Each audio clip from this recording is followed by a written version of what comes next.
I am very much disturbed right now and I want you guys to watch this video till the end. पिछले Sunday को 14 सितंबर की रात के 12:30 बजे मैं कहीं से वापस आ रही थी। I was alone, I was driving और 1:45 बजे करीब जब मैं घर पहुंची तो मुझे अपनी रील पे कमेंट आता है किसी सिमरन चोपड़ा की आईडी से कि मैम आप वही हो जो इस नंबर गेट से निकल के इस नंबर गेट में घुसे हो अपनी वाइट पंच कार में। And initially I thought it's some female follower जिसने मुझे स्पॉट किया, टेक्स्ट किया, जो कि होता रहता है मेरे साथ। तो मैंने उसमें नॉर्मली कमेंट कर दिया कि आपने इतनी रात में मुझे कैसे पहचाना। तो which the reply I got was कि मैम पुलिस की नज़र बहुत तेज होती है, डीएम में बात करें। And I was shocked. मुझे उस टाइम रियलाइज़ हुआ कि एक पीसीआर वैन थी जो मेरे आगे पीछे 1-2 चक्कर काट रही थी।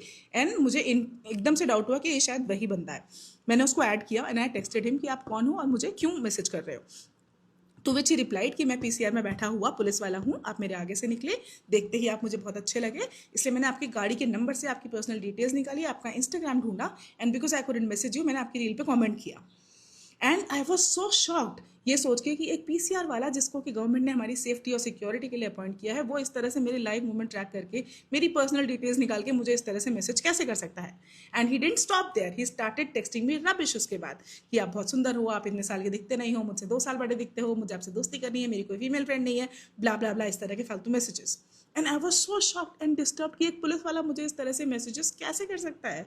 दे are suppose to safeguard me. खैर अगला पूरा दिन मैं इसको प्रोसेस करने में लगा दिया एंड ट्यूसडे को मैं उसके चैट के सारे स्क्रीनशॉट लेके पुलिस स्टेशन गई, साइबर क्राइम पुलिस स्टेशन। वहाँ मैंने उसके खिलाफ कंप्लेंट लिखवाई।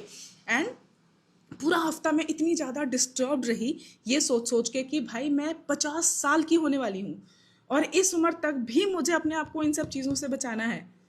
तो कब तक बचाना है हमें खुद को और किस किस से बचाना है? पुलिस वालों से भी बचाना है हमें खुद को अब। खैर उसके बाद 8-9 दिन बाद आज पुलिस वालों ने उसको ट्रेस कर लिया और मुझे बुलाया स्टेशन पे, उसको भी बुलाया और हमें कंप्लेंट के साथ एसएचओ के सामने पेश किया।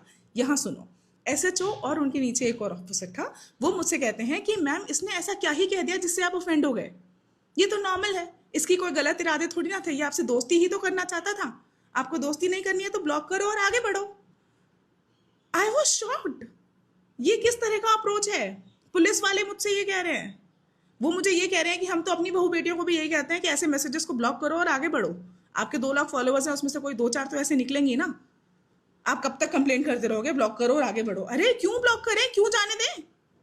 इस उम्र तक आते आते भी मुझे ये सब चीजें झेलनी पड़ रही हैं, तो जवान लड़कियों का क्या हाल हो रहा होगा। मैं उस बंदे की आईडी रिवील नहीं कर रही हूँ यहाँ पे बिकॉज उसके अगेंस्ट तो मैंने कंप्लेन करा ली है and I will make sure that उसको सजा मिले। मैं ये वीडियो इसलिए बना रही हूँ ताकि तुम आदमियों को ये समझ में आए कि हम जाने नहीं देंगे, हम सिर्फ ब्लॉक करके तुम्हें नहीं छोड़ देंगे, we will call it out. तुम ऐसे कभी भी कहीं भी उठ के हमें कुछ भी मैसेज नहीं कर सकते हो। आई समझ?